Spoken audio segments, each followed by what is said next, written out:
কোন কলমে লিখছ বিধি, ভাগ্যটা বলো আমার। আমার সুখ লেখার কালি ছিল না বুঝি তোমার। পৃথিবীতে মেয়ে মানুষের ভাগ্যের মতো এত খারাপ আর কিছুই হতে পারে না। মেয়ে মানুষের ভাগ্য কেন এত খারাপ থাকে জানি না, উপরওয়ালার ইচ্ছা হয়তো।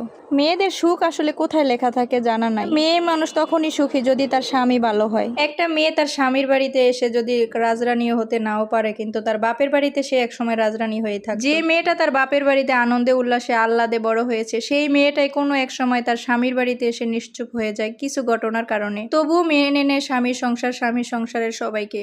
একটা মেয়ে এমনই অসহায় হয়ে থাকে, যদি শ্বশুর বাড়িতে যতই অশান্তিতে থাকুক না কেন, বাবা মার কাছে কখনই শেয়ার করতে চায় না, হয়তো তারা কষ্ট পাবে সেই জন্য। আসলে মেয়েদের জীবনটাই কত অদ্ভুত না, কত কিছুই না চেপে রাখতে হয় মেয়েদের জীবনে। একটা মেয়ে যখন তার বাপের বাড়িতে ছোট থেকে 18 বছর থেকে 20 বছর পর্যন্ত তার বাপের বাড়িতেই বড় হয়, তখনও কিন্তু তার মাথায় কখনো আসে না যে সে কোনো এক সময় অন্যের বাড়িতে থাকবে, দীর্ঘদিন তার অন্যের বাড়িতেই সময়টা কাটাতে হবে। যে মেয়েটা বাপের বাড়িতে সবার ছোট ছিল, সবার আদরের ছিল, সবার আহ্লাদে বড় হয়েছে, সেই মেয়েটা হয়তো এক সময় শ্বশুর বাড়িতে গিয়ে বড় বউ হয়। আর শ্বশুর বাড়িতে একটা বড় বৌমা কখনোই ভালো হতে পারে না, খুবই কম। একটা মেয়ে স্কুল লাইফে যখন তার বাবা 10 টাকা 5 টাকা 50 টাকা হাতে দিত, সেই টাকার যে মূল্য, স্বামীর হাজার হাজার টাকার সেই মূল্যটা মনে হয় না। পৃথিবীতে অধিকাংশ মেয়েরাই বাবাকে বেশি ভালোবাসে। তারপর স্বামীর সংসারে আসার পর একটা মেয়ের জীবনে সবচেয়ে বড় ভালোবাসাই হচ্ছে তার স্বামী। একটা মেয়ের জীবনে শ্বশুরবাড়ির লোকজন যদি সবাই খুব ভালো হয়, স্বামী যদি খারাপ হয়, তাহলে সেই সংসারে কিন্তু টিকে থাকাটা খুবই কষ্ট। আর যদি একটা মেয়ের জীবনে সবাই খুব খারাপ, শুধু স্বামীটা ভালো আছে, তাহলেও কিন্তু সেই সংসারে টিকে থাকা যায় শুধু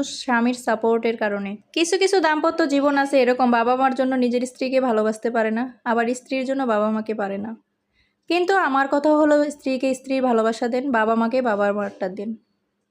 সব উজাড় করে দিয়ে দিবেন বাবা মাকে, সেখানে অসহায় একটা মেয়ে তার সংসারে আসছে কি করতে?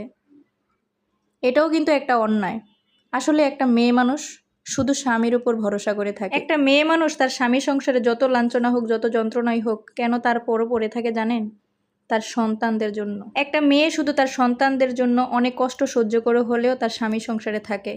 মা হারা সন্তান অনেক অসহায় হয়ে যায়। পরিবারে বাবার থেকে মায়ের গুরুত্ব অনেক বেশি। ঠিক আছে, বাবা ভরণ পোষণ দেয়, কিন্তু ভরণ পোষণ দিয়ে কিন্তু একটা সন্তানকে মানুষ করা যায় না। মায়ের গুরুত্ব যতটা বেশি, সেই গুরুত্বটা কখনোই তার সন্তানকে বাবা দিতে পারে না। একটা মেয়ে মানুষ তার বাবা মার কাছে কিন্তু বড় হয় 15 থেকে 20 বছর। এরপরের সময়টা কিন্তু সম্পূর্ণ কাটাতে হয় তার স্বামীর বাড়িতেই, স্বামীর সংসারেই। সেই স্বামী যদি খারাপ হয়, তাহলে মেয়েটার ভাগ্যটাই সম্পূর্ণ খারাপ। এজন্যই একটা মেয়ের ভাগ্য যে কোথায় লেখা আছে কেউ জানে না। মেয়েদের কপাল খারাপ, ভাগ্য খারাপ, তাদের সুখ শান্তির কথা কাউকে বলতে পারে না, তাদের স্বপ্নের কথা কাউকে বলতে পারে না। এতটাই নিরীহ একটা মেয়ে মানুষ। আমার আজকের এই কথাগুলো যদি কারো মনে দাগ লেগে থাকে, অবশ্যই শেয়ার করে সবাইকে দেখার সুযোগ করে দিন।